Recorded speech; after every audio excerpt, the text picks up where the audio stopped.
अस्सलाम वालेकुम। मेरा नाम अकासम सिद्दीकी है और आज के इस कोर्स में कंप्यूटर लॉजिक डिज़ाइन के हम देखेंगे हमारी प्रोसेसर की बेसिक्स के बारे में।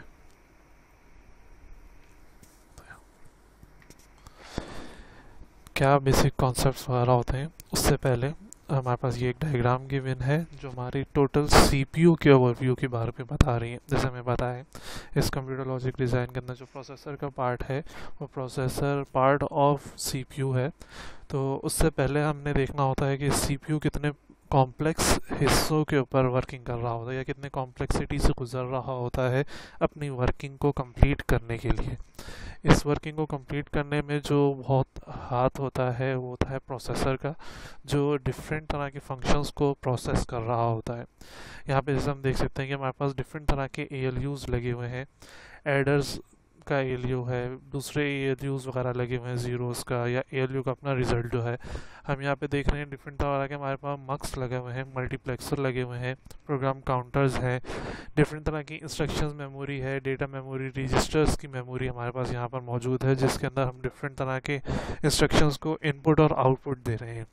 हमारे पास कंट्रोल यूनिट्स लगे हुए हैं डिफरेंट तरह की, जो एएलयू की कंट्रोलिंग है, डिफरेंट और तरह की कंट्रोलिंग, साइन एक्सटेंशंस वगैरह हमारे पास यहाँ पर मौजूद हैं। किसी भी एक चीज़ को प्रोसेस करते वक्त बहुत ज़्यादा इंस्ट्रक्शंस जो हैं फ्लो हो रही होती हैं थ्रू आउट हमारे कंप्यूटर को, या कहेंगे थ्रू आउट द सीपीयू। आज के इस कोर्स का जो मेन कंटेंट है, जो आउटलाइन है, वो है प्रोसेसर क्लॉक। थोड़ा बहुत पूरा हम पहले देखेंगे ऑपरेशनल कॉन्सेप्ट क्या है, फिर हम देखेंगे प्रोसेसर क्लॉक्स क्या होती है, इंस्ट्रक्शन किस तरह से रिप्रेजेंट होता है, इंस्ट्रक्शन की साइकिल के बारे में हम देखेंगे अपने इस कोर्स में। सबसे पहले हम बात करते हैं अपनी मशीन इंस्ट्रक्शन एलिमेंट्स की। वो कौन कौन सी चीज़ें हैं जो मशीन को ज़रूरत हो सकती हैं, वो कौन से ऐसे एलिमेंट्स हैं जो मशीन को ज़रूरत होती है अपने वर्क को एग्जीक्यूट करने के लिए, प्लान करने के लिए, या उसको फंक्शन को पूरा करने के लिए। तो हमारे पास जो एलिमेंट्स जिनकी ज़रूरत पड़ती है वो है आपके पास operation code, source operand reference, result operand reference और next instruction reference. Operation code क्या है? ऑपरेशन कोड हमें बताता है कि हमें कौन सा फंक्शन परफॉर्म करना है गिवन इंस्ट्रक्शन के ऊपर। आया उसको उस डेटा को एक जगह से दूसरी जगह पे मूव करना है, उसके अंदर कोई एडिशन करनी है, कोई सब्ट्रैक्शन करनी है, कोई प्लस माइनस डिवाइड मल्टीप्लाई क्या करना है अपने उस डेटा के ऊपर। हमने उसको हम जो कंप्यूटर को बताते हैं, जो हम अपने सीपीयू या दूसरे फंक्शंस को बताते हैं, हम through this operation code define कर रहे होते हैं। फिर सोर्स ऑपरेंड रेफरेंस, जब भी हम अपनी कोई इंस्ट्रक्शंस लिखते हैं असेंबली लैंग्वेज या किसी भी दूसरे उसके अंदर, तो सोर्स ऑपरेंड रेफरेंस एक से ज़्यादा हो सकते हैं। ये रेफरेंस जो है आपके बता रहे होते हैं कि आपने इनपुट जो कहाँ से लेना है, या आपकी सोर्स क्या है जो आपको इनपुट प्रोवाइड कर रही है। वैसे ही आपके पास रिजल्ट ऑपरेंड रेफरेंस है, ये बता रहे होते हैं कि आपका जो रिज़ल्ट है वो कहाँ पर मौजूद है या कहाँ पर ले जाकर आपने उसको रखना है। वैसे मोस्टली अगर हम बात करें असेंबली की, तो असेंबली का मोस्टली जो कोड है वो जाके आपके ए जो आपके पास रजिस्टर होता है उसके अंदर सेव हो रहा होता है, और फिर हम वहाँ से उसको कहीं बाहर जहाँ पे भी हमें उसको भेजना होता है हम वहाँ से उसको डायरेक्ट कर देते हैं। नेक्स्ट इंस्ट्रक्शन रेफरेंस हमें बता रहा होता है कि हमारी नेक्स्ट इंस्ट्रक्शन कहाँ पर है। मोस्टली प्रोग्राम काउंटर या इस तरह के जो दूसरे काउंटर्स वगैरह होते हैं वो हमें बता रहे होते हैं कि हम कहाँ तक हमने अपना डेटा एग्जीक्यूट या फेच कर लिया है और अब हमारी नेक्स्ट इंस्ट्रक्शन क्या होगी। जब हम इंस्ट्रक्शन की रिप्रेजेंटेशन की बात करते हैं तो हमारा कोई भी जो इंस्ट्रक्शन है वो कम से कम 16 बिट्स ऑफ इंस्ट्रक्शन के ऊपर मुश्तमिल होता है। 16 बिट्स से मुराद ये है कि अगर 1 की बात करें तो 1 हमारे पास सिर्फ एक बिट है। अगर हम 1 की बात करते हैं तो 1 हमारे पास सिर्फ एक बिट है। अब जैसे ये मेरे पास 2 बिट्स हो गई, ये 3 बिट्स हो गई। जैसे हम अपनी मैथ्स के अंदर बात कर रहे होते हैं इस तरह से unit 10, 100, 1000 and 10,000 and so on चलता जा रहा होता है, वैसे ही यहाँ पे हम बात कर रहे होते हैं बिट्स की। कोई भी इंस्ट्रक्शन जो है वो कम से कम 16 बिट्स के ऊपर मुश्तमिल होती है। इन 16 बिट्स को हम तोड़ते कैसे हैं? 16 बिट्स को हम तोड़ते हैं कि फर्स्ट 4 बिट्स जो हैं वो आपके पास किसकी होती हैं? ऑप्ट कोड की। ये 4 बिट्स भी हो सकती हैं, 6 बिट ऑपरेंड भी हो सकता है आपके पास। 4 बिट होता है, 6 बिट ऑपरेंड एक होता है और 6 बिट का दूसरा ऑपरेंड होता है। या इस तरह से बोला जाए कि 4 बिट का आपके पास ऑप कोड होता है, ऑपरेशन कोड होता है, और फिर 12 बिट के आपके पास ऑपरेंड्स होते हैं। अभी हमने पीछे देखा कि हमारे पास ऑप कोड क्या है। ऑपरेशन कोड हमें बता रहा होता है कि हमने क्या फंक्शन परफॉर्म करना है, add, subtract, multiply, divide and so on. और ऑपरेंड रेफरेंस या जो आपके पास दूसरे ऑपरेंड्स होते हैं वो बताते हैं कि कहाँ से डेटा उठाना है और कहाँ पर ले जाकर हमने उसको प्लेस करना है। वैसे अगर हम जनरलाइज देखें तो ये समथिंग इस तरह से लिखा हुआ होता है कि लेट से आपके पास ऐड हो गया, ओके, ऐड आपने कर दिया दो चीज़ों को। अब दो चीज़ें कौन कौन सी हो सकती हैं आपके पास? लेट से आपके पास एक हो गया ए ऑफ एक्स, सॉरी ए के लिहाज से, और एक हो गया आपके पास लेट से बी ऑफ एक्स। अभी हम एक्स बोल रहे हैं, वहाँ पे एच और एल भी हो सकता है। तो ये ए और बी जो है हमारे पास ऑपरेंड या रेफरेंस है, और ये जो ऐड है ये आपके पास ऑप कोड का बता रहा है कि आपने ए और बी का जो डेटा है उसके अंदर क्या फंक्शन परफॉर्म करना है। 16 बिट के अलावा अगर आपका डेटा ज़्यादा बड़ा है तो आप इसको 32 बिट की इंस्ट्रक्शंस भी हो सकती हैं और 64 बिट इंस्ट्रक्शंस भी हो सकती हैं, डिपेंड ऑन द वर्किंग। ये टोटल आपके पास 16 बिट का होता है मिनिमम जिसकी बात करते हैं। अगर एक सिंपल सैम्पल देखें तो आपके पास यहाँ नीचे लिखा हुआ है कि ऑप कोड और फिर यहाँ पे ऑपरेंड। 12 बिट ऑपरेंड या अलग अलग तोड़ के इस वजह से भी होता है कि बाज़ों का ऐसा होता है कि हमारे पास आउटपुट नहीं होता, हमें पता है बाय डिफ़ॉल्ट वो जाकर एक्यूमुलेटर में या ए रजिस्टर के अंदर सेव हो रहा होता है। बाज़ों का ऐसा होता है कि हम उसको तोड़ देते हैं दो जगहों में, इस वजह फिर उसी को कंटिन्यू करते हैं। बाइनरी रिप्रेजेंटेशन जो मशीन इंस्ट्रक्शन की होती है वो बहुत ज़्यादा मुश्किल होती है। तो हमने क्या करा, हमने हर अपनी जो इंस्ट्रक्शंस हैं उनको कुछ ना कुछ नाम प्रोवाइड कर दिया है, उनके कुछ ना कुछ रेफरेंसेस प्रोवाइड कर दिए हैं, एब्रीविएशन या इस तरह से कहें कि न्यूमेरिक्स उनके इंडिकेटर्स बना दिए होते हैं कि भाई अगर ये लिखा जाएगा ऑप कोड में तो हमें पता है या हमारे कंप्यूटर को पता है कि ये फंक्शन परफॉर्म होना है।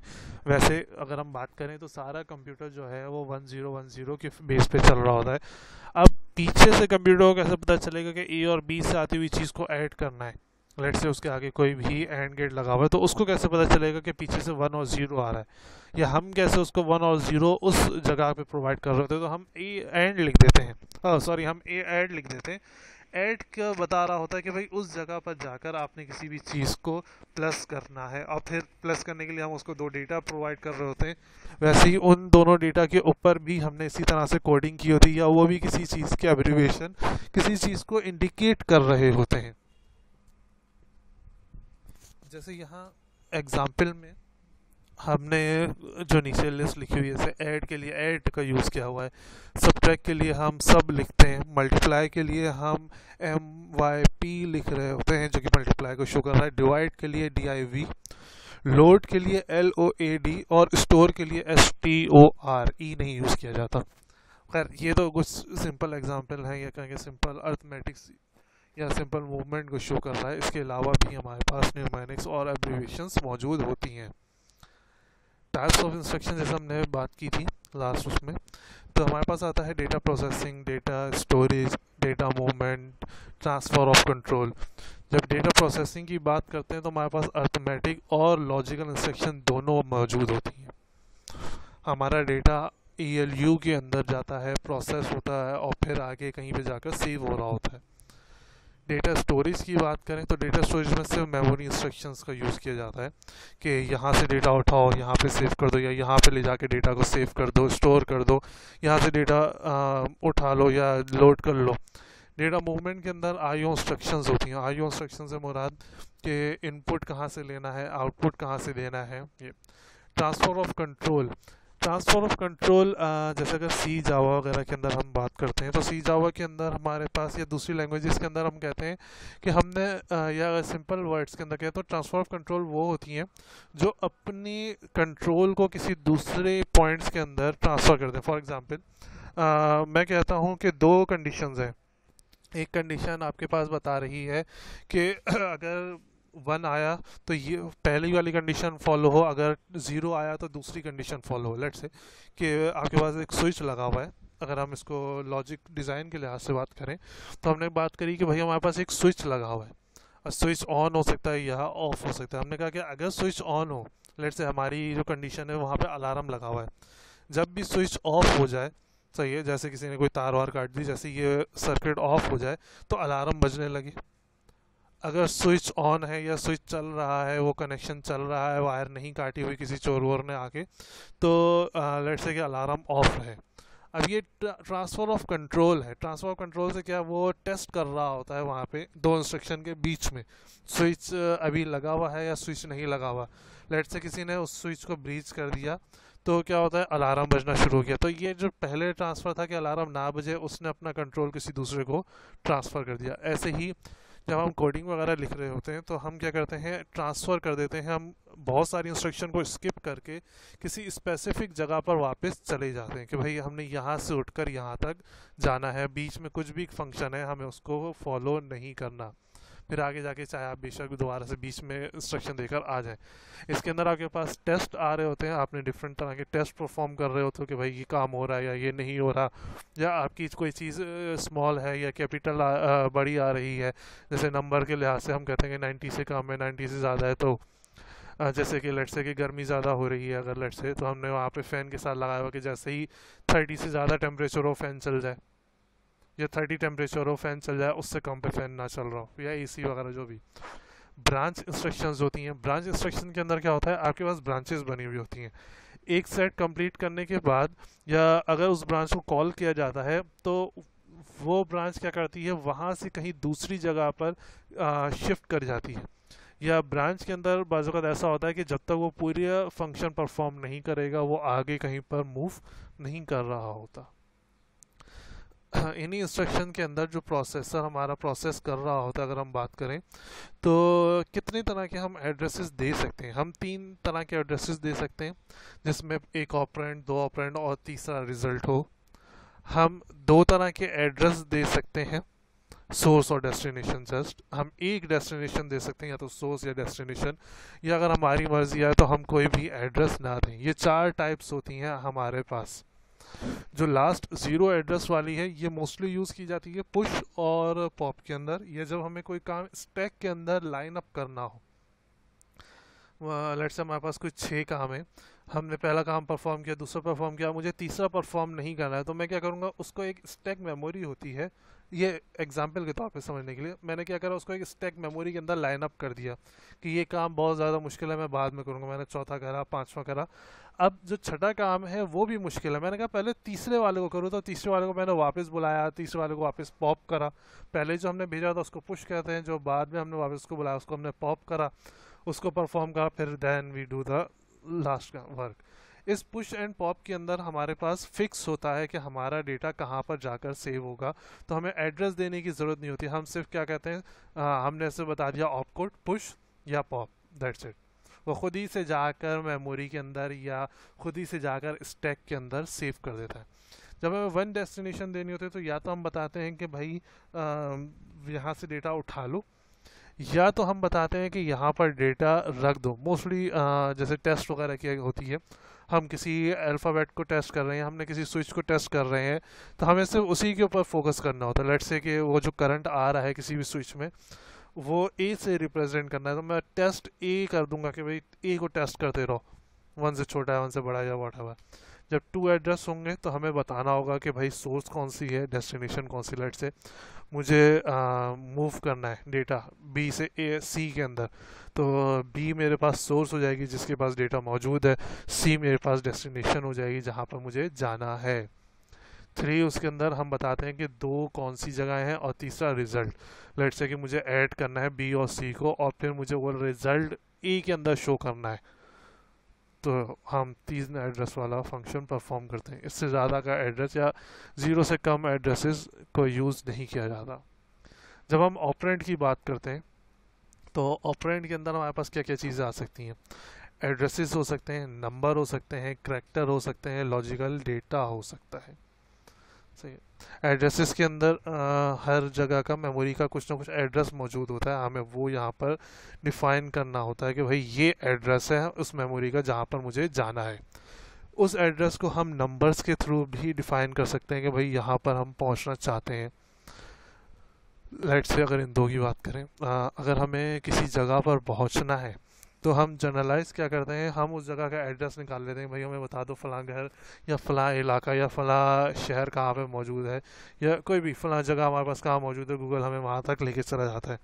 लेकिन उसी जगह का अगर आप नंबर निकालो तो नंबर निकालने के लिए आपको क्या करना पड़ेगा, उसके कोऑर्डिनेट्स निकालने पड़ेंगे, उसके कोऑर्डिनेट्स चेक करने पड़ेंगे, एक्स और वाई कोऑर्डिनेट्स कौन से, आप उनको डालोगे तो भी आपके पास वही जगह निकल कर आ रही होगी। फिर उसके अलावा हमारे पास कैरेक्टर्स होते हैं जो डिफरेंट तरह की चीज़ों को डिफ़ाइन कर रहे होते हैं। ये कैरेक्टर्स हमने फिक्स किए होते हैं कि भाई अगर ये आया, ये कैरेक्टर बोलेंगे तो यहाँ पर पहुँचना है, ये कैरेक्टर बोलेंगे तो हमने यहाँ पर पहुँचना है। फिर कुछ डेटा हमारे पास होता है लॉजिकल। लॉजिकल डेटा वो होता है जो किसी लॉजिक के बेस पे वर्क कर रहा हो, कि अगर ये डेटा आएगा तो आप डेटा यूज़ कर सकते हो, वरना नहीं। लेट्स से मैंने कोई भी लॉजिक लिख के आगे ए लिखा हुआ है, लेकिन ए का डेटा उसी वक्त मिलेगा जब पीछे आप एडिशन कोई परफॉर्म कर कर आ रही होगी। लेट्स से वहाँ पे लिखा हुआ है ए इक्वल्स टू बी प्लस सी। तो ये इस तरह के आपके पास, खैर ये तो एक एग्जाम्पल के तौर पे आपके पास और इस तरह की डिफरेंट लॉजिकल डेटा मौजूद हो सकता है। बेसिक ऑपरेशन क्या होते हैं किसी भी प्रोसेसर के? अभी तक जो चीज़ हम देख रहे थे उसके अंदर हम देख रहे थे कि भाई प्रोसेसर की प्रोग्रामिंग क्या होती है, प्रोसेसर की वर्किंग किस तरह से चल रही होती है। उसके जो प्रोग्रामिंग के अंदर हम उसको इंस्ट्रक्शन देते हैं कि भाई डिफरेंट तरह के ऐड कर लो, मल्टीप्लाई कर लो, या जो भी उसके डिफरेंट और प्रोसेसिंग के यूज़ इंस्ट्रक्शंस होते हैं, उसको हम क्या कहते हैं, उसको हम ऑपकोड कह रहे होते हैं। अच्छा, डेटा कहाँ से उठता है, कहाँ पे जा रहा होता है, उसको हम एड्रेसेस या ऑपरेंड बोल रहे थे। अब प्रोसेसर का बेसिक अपना फंक्शन क्या है? प्रोसेसर का बेसिक जो फंक्शन है वो है किसी भी चीज़ को एग्जीक्यूट करना या फैच करना, कहीं से डेटा उठाना, एग्जीक्यूट करना, सेव करना, ये है। अगर बेसिक ऑपरेशन की बात करें तो ये दो ऑपरेशन हमारे पास मौजूद होते हैं किसी भी प्रोसेसर के। सबसे पहला है आपके पास execute the software by fetching instruction from memory. किसी भी सॉफ्टवेयर को चलाने के लिए, लेट्स से कि आप पावर पॉइंट चला रहे हैं अभी, या आप कोई वीडियो चला रहे हैं या यूट्यूब के ऊपर, या कोई भी इस तरह से आपने गूगल क्रोम आपने चला स्टार्ट करा, तो ये एक सॉफ्टवेयर है। प्रोसेसर का काम क्या होता है, इस सॉफ्टवेयर को चलाने के लिए डेटा को, इंस्ट्रक्शन को पहले फैच करो। जैसे आपने किसी चीज़ पे क्लिक करते हैं तो उस क्लिक का प्रोसेसर के पास पूरी एक टेबल बना होता है कि भाई अगर यहाँ क्लिक करा तो इसका मतलब ये है, यहाँ क्लिक करा तो इसका मतलब ये है। आप क्लिक करा, एंटर करा, या आपने कोई और चीज़ से आपने उसको कोई और चीज़ से आपने उसको प्रेस कर दिया, लेट्स से टच स्क्रीन वगैरह के थ्रू किसी और तरह से आपने इनपुट दिया कि मुझे यहाँ पे जाना है, तो उस प्रोसेसर के पास टेबल बना हुआ होता है, वो उसके अंदर से जाके सर्च करता है। जैसे अगर एक्सेल शीट के अंदर हमें कोई चीज़ सर्च करनी होती है तो हम फिल्टर लगाते हैं, वैसे जैसे ही आप क्लिक करते हो तो वो उसके अंदर से पूरा सर्च करता है कि कहाँ पे ये डेटा मौजूद है, मैंने कौन सा फंक्शन परफॉर्म करना है। लेट्स से आपने गूगल क्रोम के ऊपर क्लिक करा, या चलो अगर आपने लेट्स से किसी वर्ड की फाइल के ऊपर क्लिक करा, तो उसको पता है कि अच्छा वर्ड की फाइल पे क्लिक करा। अब वर्ड चलाने के लिए उसको कौन कौन से डेटा चाहिए, पहले तो उसको वो डेटा चाहिए जो वर्ड का आपके पास बेस बना रहा हो, फिर वो डेटा जो आपने क्लिक करा, जो वहाँ पर उस जगह पर आपने सेव किया था, उस मेमोरी एड्रेस पे सेव किया था, वो डेटा उठाकर आपके पास लेकर आएगा। फिर उसको मेमोरी के अंदर से जो उठा के लाया उसको फिर आपको शो करना, ये काम होता है एक बेसिक कंप्यूटर का। ओके, दूसरा पॉइंट क्या है आपके पास? दूसरा पॉइंट जो है आपके पास, look for external signal and react accordingly. Look for external signal से मुराद, जैसे अब आपने बाहर से क्लिक करा तो बाहर से जो चीज़ क्लिक हुई उससे क्या मतलब है, उसका वो क्या कहना चाह रहा है, जो आपने बाहर से इनपुट दिया है वो फिर अपनी टेबल के अंदर से उस चीज़ को देखता है और फिर उस चीज़ को एग्जीक्यूट कर रहा होता है। एग्जीक्यूशन टाइम इतना ज़्यादा कम होता है, या कहें कि एग्जीक्यूशन साइकिल किसी भी इंस्ट्रक्शन को परफॉर्म करने के लिए इतनी ज़्यादा कम होती है कि हमें पता नहीं चलता कि कंप्यूटर क्या कौन कौन सी इंस्ट्रक्शन कर रहा है, या कंप्यूटर हमारा डिले है। हमें बस लगता है हमने क्लिक करा, लोगो नज़र आया किसी भी वर्ड का, MS वर्ड का, और हमारे पास वर्ड पूरा ओपन हो गया वो चीज़। लेकिन पीछे इसकी बहुत ज़्यादा एग्जीक्यूशंस चल रही होती हैं, चेक हो रहा होता है कौन सा डेटा था, कहाँ पे मेमोरी में पड़ा था, कहाँ पे एग्जीक्यूट करके शो करना है, हम सारी चीज़ें यहाँ पर देख रहे होते हैं। फिर हम बात करते हैं कि एग्जीक्यूट करने के लिए जो हमने कहा कि टाइम बहुत ज़्यादा कम लेता है, तो ये बहुत ज़्यादा कम टाइम डिफाइन कौन कर रहा होता है कि भाई इतना टाइम लेना है किसी भी मेमोरी को या किसी भी इंस्ट्रक्शन को, एक इंस्ट्रक्शन को एग्जीक्यूट करने के लिए। तो उसके लिए हम यूज़ करते हैं प्रोसेसर की क्लॉक, घड़ी। प्रोसेसर के अंदर एक क्लॉक लगी होती है। इस क्लॉक जिस तरह से सिंक्रोनस और एसिंक्रोनस हमारे पास चीज़ होती है, तो ये हमारे पास सिंक्रोनस के लिए यूज़ होता है कि हम अपने डेटा को सिंक्रोनाइज कर लें इस क्लॉक के थ्रू।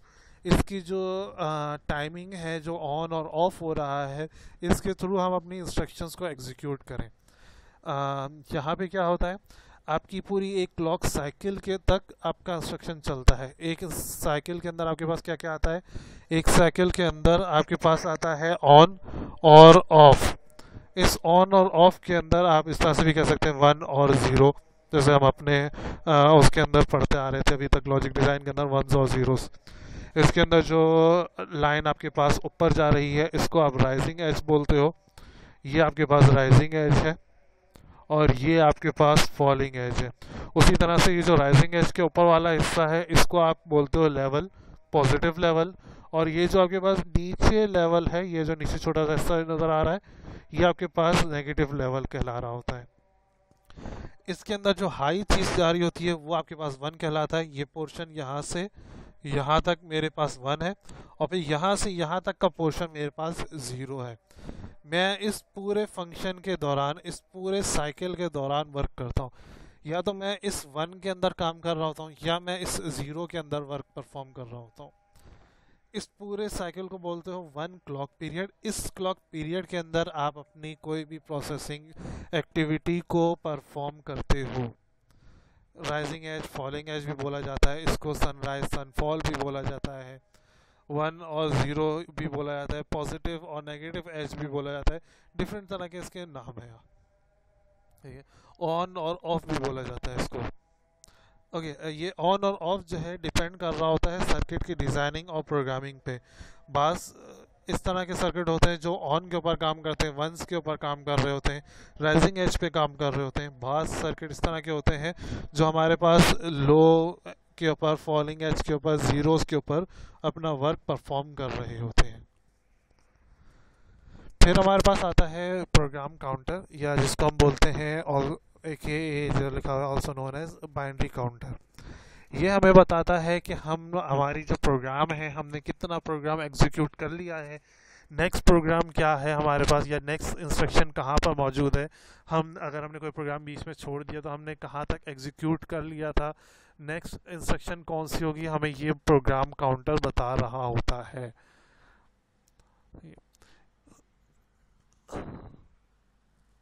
हर जैसे जैसे आपके पास क्लॉक चेंज होती जाती है, इस प्रोग्राम काउंटर के अंदर एक राइज होता जाता है। जैसे अगर लेट्स से 1 है, जैसी मेरी वो क्लॉक साइकिल ख़त्म हुई, इसके अंदर ये 1 से 2 हो जाएगा। जैसे क्लॉक साइकिल का दोबारा ख़त्म हुई, 2 से 3, 3 से 4, 4 से 5 एंड सो ऑन चलता रहेगा अनटिल अनलेस कि आपका प्रोग्राम या आपने जो प्रोसेसिंग का वर्किंग है वो आपने ख़त्म ना कर दी हो।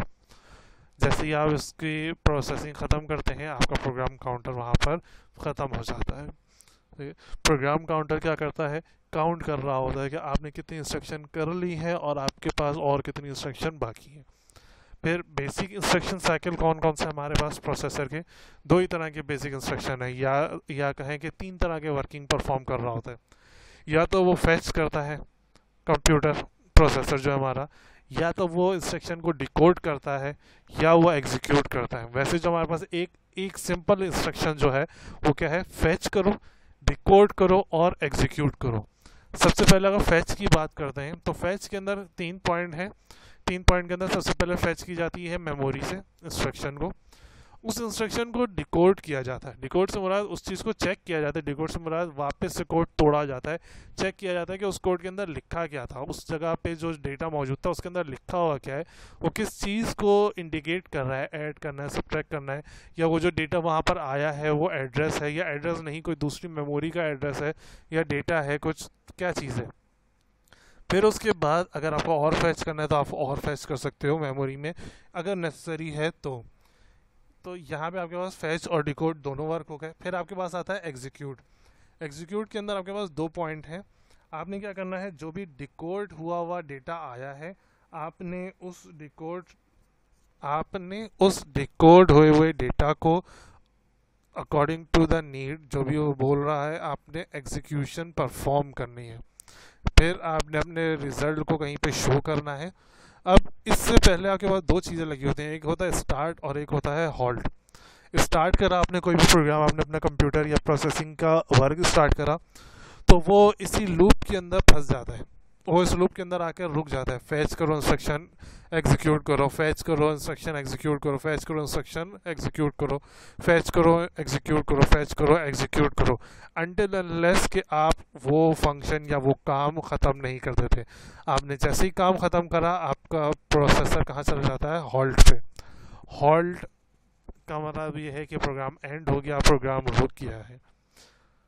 बाज़ औक़ात हॉल्ट टेम्परेरी होता है, बाज़ औक़ात हॉल्ट जो है आपका परमानेंट हो जाता है, डिपेंड करता है। जैसे टेम्परेरी के अंदर ऐसा होता है कि आपका प्रोग्राम रुक कर कोई दूसरा फंक्शन परफॉर्म होना शुरू हो जाए। दूसरे फंक्शन से मुराद ये है, बाज़ औक़ात हम देखते हैं कि हमारा सिस्टम हैंग हो गया और कुछ और प्रोसेसिंग जो है वो बैकग्राउंड में, जैसे टास्क मैनेजर के अंदर अगर आप जाके देखें तो वहाँ पर परफॉर्म होना शुरू हो जाती है।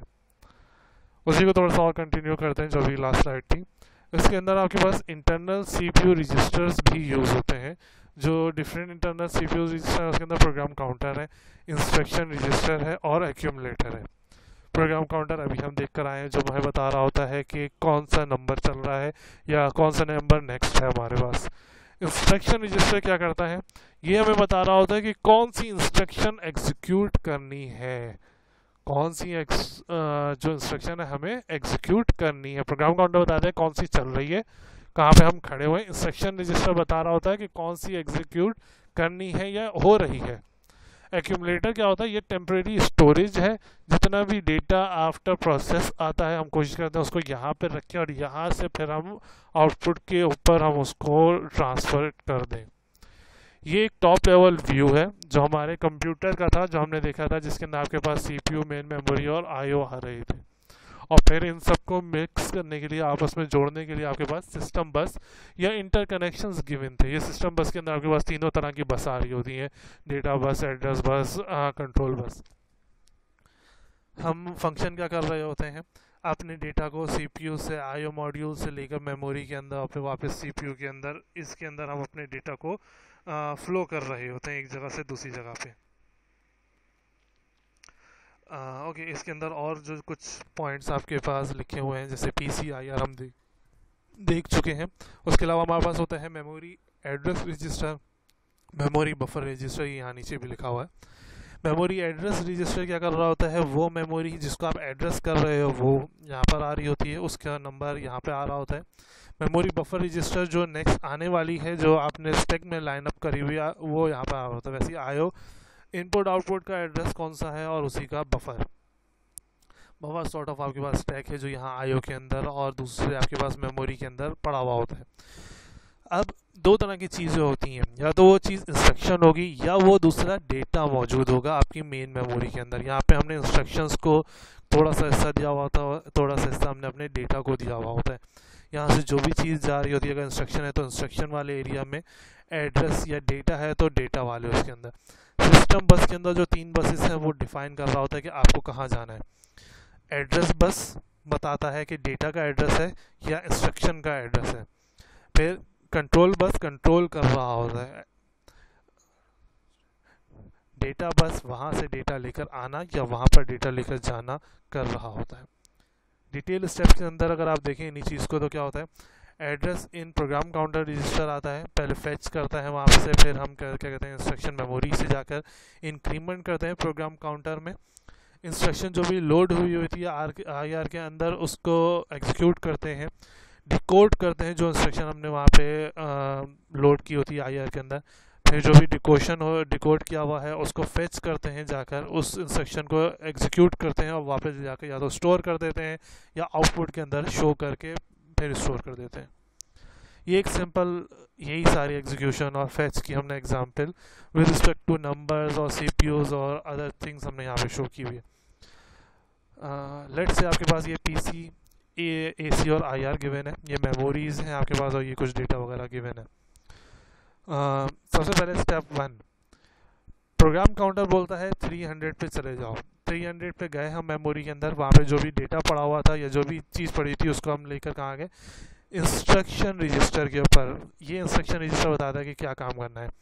लेट्स से ये 1940 जो था, इसका मतलब ये था कि जो भी डेटा आपके पास 1940 के अंदर जैसे हमने बताया था ऑपरेंड और ऑपकोड दोनों चीज़ होती है। ये 1 बता रहा है हमारे पास कि क्या फंक्शन परफॉर्म करना है और ये बता रहा है कि कहाँ पे वो एड्रेस है। लेट्स से कि ये 4 बिट है और ये बाकी का 12 बिट है। 4 तो 4 3 12। 940 पे जाओ। लेट्स से ये 1 जो है ये बता रहा है कि मूव करना है, तो 940 से मूव करना है कहाँ, एसी पे। तो हमने क्या करा, नेक्स्ट स्टेप के अंदर 940 से हमने मूव कर दिया एसी में और साथ साथ ही एक्यूमुलेटर में या प्रोग्राम काउंटर में एक अदद क्या कर दिया, इंक्रीमेंट ऑफ 1। थर्ड स्टेप के अंदर हमने देखा ओह 301 हो गया प्रोग्राम काउंटर, हम 30 के बाद 301 पर आए। जो भी काम था, जो भी चीज़ लिखी हुई थी, हमने उसको उठाकर क्या करा, आईआर के अंदर रख दिया। अब आईआर के अंदर जो ये डेटा पड़ा हुआ था ये हमें बताता है दोबारा से वही कि कहाँ पे जाना है, 941 पे जाना है। ये रहा 941 और 5 हमें बता रहा था कि ऐड करना है और वापस ले जाकर एक्यूमुलेटर में सेव कर देना है। एक्यूमुलेटर एक ही ऐसी चीज़ है जहाँ से हम अपना आउटपुट जनरेट कर रहे होते हैं, बी या सी या दूसरे जो होते हैं, उससे हम अपना डेटा मोस्टली नहीं जनरेट कर रहे होते हैं आउटपुट में। खैर कर भी सकते हैं लेकिन हम मोस्टली नहीं कर रहे होते। हमने कहा ओके, हमने यहाँ से अपना डेटा उठाया और ले जाकर फिर 4th स्टेप के अंदर क्या करा, हमने देखा कि हमारे पास एक्यूमुलेटर में पहले ही कुछ पड़ा हुआ था, पहले ही 3 पड़ा हुआ था हमारे पास। तो हमने क्या करा, डेटा को सेव करा, 3 + 2 करके 5 ले जाकर यहाँ पर हमने सेव कर दिया और साथ साथ ही प्रोग्राम काउंटर में एक अदद इंक्रीमेंट कर दिया। जैसे ये 2 हुआ हमने 302 के ऊपर चले गए। 302 का डेटा यहाँ पर हमने क्या करा, सेव करा। 302 का डेटा क्या बोलते हैं, दोबारा से 941 पे चले जाओ और 2। लेट से जो उसने अपना टेबल बनाया हुआ था उसमें इस 2 का जो मतलब था, इस 2 का मतलब था कि वापस से मेमोरी के अंदर ले जाकर जो भी एक्यूमुलेटर में है वो ले जाकर मेमोरी में सेव कर दो। तो हमने वापस से ये डेटा यहाँ पर ले जाकर सेव कर दिया। ये हमने कुछ एग्जीक्यूट करे हैं, कुछ सेव करा है, कुछ प्रोसेसिंग डिकोडिंग का फंक्शन हमने यहाँ पर परफॉर्मेंस देखी है अपने प्रोसेसर की, किस तरह से आपका प्रोग्राम एग्जीक्यूट प्रोसेस फेच कर रहा होता है मेमोरी से और डेटा को। ये जो 1 लिखा हुआ है कि यहाँ से डेटा उठा लो या डेटा को यहाँ सेव कर दो, लोड कर दो, या ये जो डेटा लिखा हुआ है ऐड का, या ये जो डेटा लिखा है कि वापस स्टोर कर दो मेमोरी के अंदर, ये टेबल पहले से बना हुआ होगा आपके जो इंस्ट्रक्शंस हैं या जो आपके पास पीछे प्रोसेसर है उसके पास, कि जब भी 1 क्लिक हो या 1 प्रेस करें तो ये हो, 2 प्रेस करें तो ये हो, 3 प्रेस करें तो ये हो। वैसे जो हम अपनी रियल लाइफ के अंदर लिख रहे होंगे, हम यहाँ पे लिख रहे होंगे ऐड, क्योंकि कंप्यूटर इस ऐड को नहीं देख सकता लेट से, तो कंप्यूटर क्या कर रहा होगा, इस 1 को देख रहा होगा। अब कंप्यूटर 1 को भी नहीं देख रहा होगा, लेट से कि 4 बिट का ये हेक्स बाइनरी है, तो ये 4 बिट की बाइनरी को कैसे देख रहा होगा कंप्यूटर, इस तरह से देख रहा होगा 3 1। इसके अगेंस्ट में जो हम देख रहे हैं, हम जो यहाँ पे देख रहे हैं, हम वो देख रहे हैं 1, और जो हमने अपनी प्रोग्राम के अंदर लिखा हुआ होगा वो लिखा हुआ होगा यहाँ पे ऐड। वैसे ही जो 5 है तो कंप्यूटर के लिए 5 क्या होगा, इस तरह से होगा, ये 4 0 और 1। कंप्यूटर के लिए ये 5 है जो बाइनरी की फॉर्मेट के अंदर है। हम जो इसके अंदर लिख रहे हैं हम 5 इस तरह से लिख रहे हैं, लेकिन जो रियल 5 होगा वो क्या, सॉरी ये ऐड नहीं है, ये मूव है। ये मूव है टू एक्यूमुलेटर, या कहें कि लोड है टू एक्यूमुलेटर, और ये है आपके पास ऐड। और फिर वैसे 2 भी आपको कुछ ना कुछ शो कर रहा होगा। कंप्यूटर का 2 क्या सा होता है, कंप्यूटर का 2 सॉरी बाइनरी का 2 आपके पास इस तरह से होगा 1 0 का। तो कंप्यूटर जो है या जो पीछे 1 0 चल रहे होंगे वो इस तरह के टेबल्स में चल रहे होंगे। वो हमारे इस ऐड को, इस लोड को, इस स्टोर को ले जाके चेक करेगा, अच्छा कौन से नंबर का था। वो पीछे और चीज़ जाकर चेक करेगी, जैसे हमने असेंबली में देखा था डिफरेंट तरह के लेवल्स बने हुए। तो हम सामने से जो हमारा एग्जीक्यूशन लेवल होता है ना यूज़र प्रोग्राम, उसके अंदर तो हमने ऐड लिख दिया, अब वो नीचे जाएगा प्रोग्रामिंग में भी, और नीचे और नीचे और नीचे और नीचे, फिर इन द एंड जाते जाते जाते वो उस लॉजिक गेट तक पहुँच जाएगा जहाँ पर उसने अपना फंक्शन परफॉर्म करना था। लॉजिक गेट में मोस्टली आपके पास प्रोसेसर लगा हुआ होगा, प्रोसेसर के अंदर भी आपके पास डिफरेंट तरह की लॉजिक्स लगी हुई होती हैं, ऐड की और की नॉर वगैरह डिफरेंट तरह की लॉजिक्स। इसके बाद फिर यही आपके पास एक इंस्ट्रक्शन दिखाया हुआ कि किस तरह से आपके पास आता है प्रोग्राम काउंटर से आपने कोई भी इंस्ट्रक्शन उठाई, इंस्ट्रक्शन क्यू के अंदर आ गई। जब इस इंस्ट्रक्शन क्यू, हम पहले चीज़ इंस्ट्रक्शन क्यू के अंदर आती है, फिर क्यू से जब इसकी बारी आई तो उसको हमने डिकोड करा, ELU के अंदर भेजा। अर्थमेटिक लॉजिक बताएगा कि उसको एग्जीक्यूट करके कहाँ जाना है, रजिस्टर में या डेटा में। अगर डेटा में जाना है तो फिर डेटा हमने लेकर आए, ELU के अंदर फंक्शन परफॉर्म होगा। फिर देखेंगे अगर वापस डेटा में जाना है तो वापस डेटा में जाएंगे, अगर रजिस्टर में जाकर सेव करना है तो फिर हम रजिस्टर के अंदर जाकर सेव कर देंगे। रजिस्टर के सेव के लिए हमारे पास डिफरेंट जैसे एक्यूमुलेटर जो है, ये रजिस्टर है, BX CX, इस तरह के और डिफरेंट तरह के हमारे पास रजिस्टर्स मौजूद होते हैं। ये एक साइकिल स्टेट डायग्राम गिवन है हमारी इंस्ट्रक्शन की कि कैसे हमारी चीज़ फैच होती है इंस्ट्रक्शन, उसको हम ऑपरेंड के अंदर लेकर आते हैं, फिर वो ऑपरेंड एड्रेस कैलकुलेशन होती है, ऑपरेंड फैच होता है या वापस आ जाता है, मल्टीपल ऑपरेंड्स होते हैं तो वापस हम ऑपरेंड को फैच के लिए भेजते हैं, डेटा को एग्जीक्यूट करते हैं, डेटा की एड्रेस की कैलकुलेशन होती है, ऑपरेंड स्टोर होता है, फिर वो वापस अगर एड्रेस कैलकुलेशन में आना है या वापस एड्रेस यहाँ पे इंस्ट्रक्शन कैलकुलेशन में कहाँ पर आना है। तो ये डिफरेंट तरह की हमारे पास चीज़ें फंक्शंस परफॉर्म हो रही होती हैं। कुछ और चीज़ें जो हम इसी के अंदर देखेंगे, जैसे इंस्ट्रक्शन फैच, कैसे आपने इंस्ट्रक्शंस को फैच करते हो, इंस्ट्रक्शन ऑपरेंड को डिकोड करना होता है हमें, जो हमारे पास ऑपरेशन आ रहा है उसको किस तरह से डिकोड करना है, ऑपरेंड के एड्रेस की कैलकुलेशन होती है, और ऑपरेंड को कहाँ फैच करना है, डेटा की ऑपरेशन क्या परफॉर्म करना है, ऑपरेंड को स्टोर कहाँ करना है, ये सारे फंक्शन हमारे इस प्रोसेसर के अंदर ये परफॉर्म हो रहे होते हैं। ये जो चीज़ हमने ली है ये रेफरेंस के तौर पे आप इन बुक्स से ले सकते हैं, assembly language programming and organization जो IBM PC से है, जो चार्ल्स ने लिखी हुई है। आप विलियम स्टॉर्लिंग, जैसे हमने लास्ट वो भी विलियम स्टॉर्लिंग से ली हुई थी, आप विलियम स्टॉर्लिंग की कंप्यूटर ऑर्गेनाइजेशन एंड आर्किटेक्चर से ले सकते हैं, या आप computer organisation and architecture Subrata Ghoshal से की बुक से ले सकते हैं। आज का जो हमने टॉपिक लिया है, ये हमने लिया हुआ है processor basic, computer organisation and assembly language. जो नोट्स यूज़ किए गए हैं वो है मिस नौशीन मुजाहिद के।